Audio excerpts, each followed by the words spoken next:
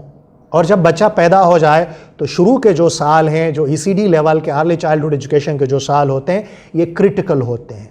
ذہنی صحت کے بہت سارے مسائل اس لیول پہ شروع ہو جاتے ہیں۔ اگر ہم ECD لیول پہ بچوں کا خیال رکھیں ان کی ذہنی صحت کا، تو آگے جا کے بچہ سٹریس کو بھی ایزیلی مینیج کر سکتا ہے، آگے جا کے ذہنی صحت کے بہت سارے مسائل کو بھی آسانی کے ساتھ مینیج کر سکتے ہیں۔ اس میں گلگت بلتستان کے اندر ہمارے علماء کا، ہمارے ریلیجس اسکالرس کا بڑا کردار ہے۔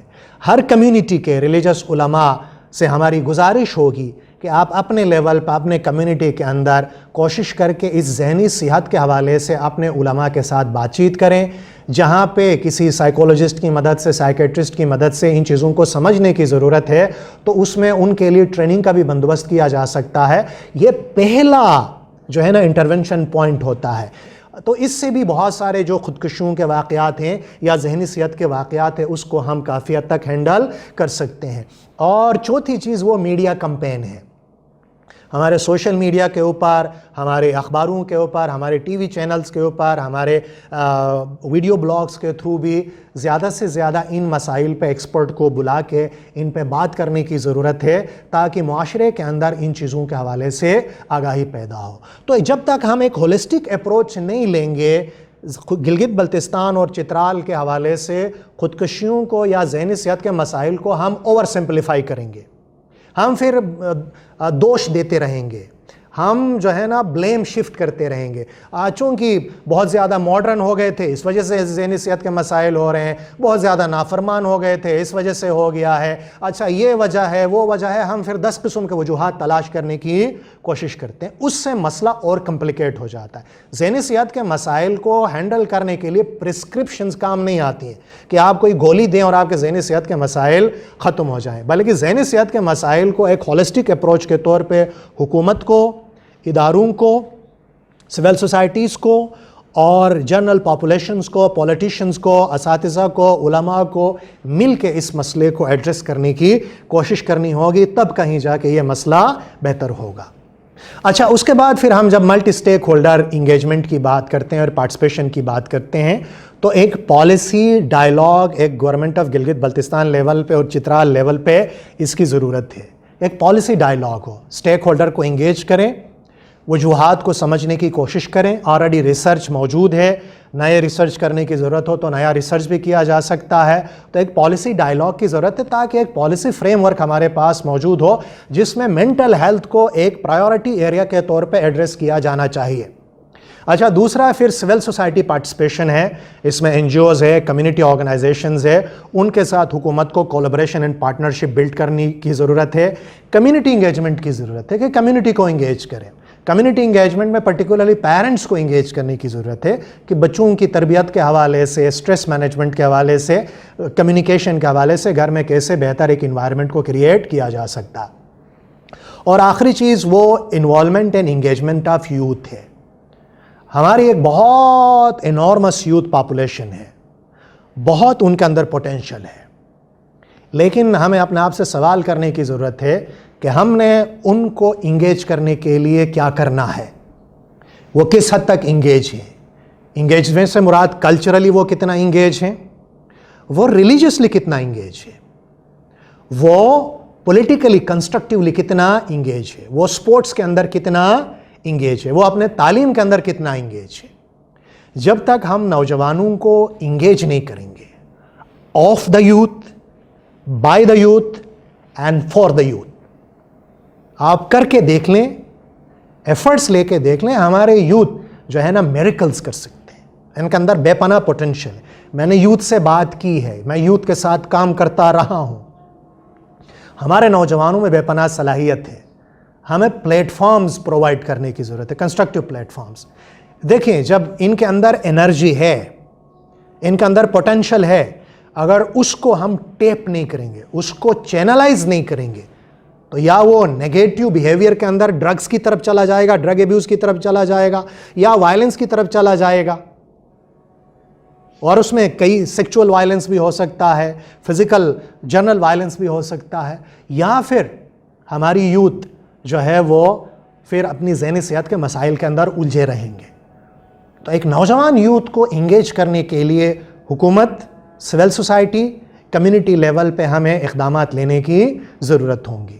کچھ آلریڈی کام ہو رہا ہے, مزید اگر ہم کام کریں گے تو انشاءاللہ اور بہتری گلگت بلتستان کے لیول پہ ذہنی صحت میں آ سکتا ہے. Thank you Karim sir. You welcome. محترم ناظرین, آپ نے ذہنی صحت کے مسائل کو کم کرنے کے حوالے سے کریم امان صاحب کے خیالات سنے. اگلی قسم میں ذہنی صحت کی ایک شدید ترین قسم یعنی خودکشیوں کے اسباب اور اس سلسلے میں ہم کیا مدد کر سکتے ہیں, اس پہ بات کریں گے. آپ کو ہمارا یہ پروگرام کیسا لگا, اپنا فیڈ بیک دے دیجئے گا. انشاءاللہ اگلے ہفتے پھر آپ کی خدمت میں حاضر ہوں گے. ہمارے ان ویڈیوز کو اپنے جاننے والوں میں زیادہ سے زیادہ شیئر کیجئے گا تاکہ زیادہ سے زیادہ آگاہی پیدا ہو. اللہ حافظ.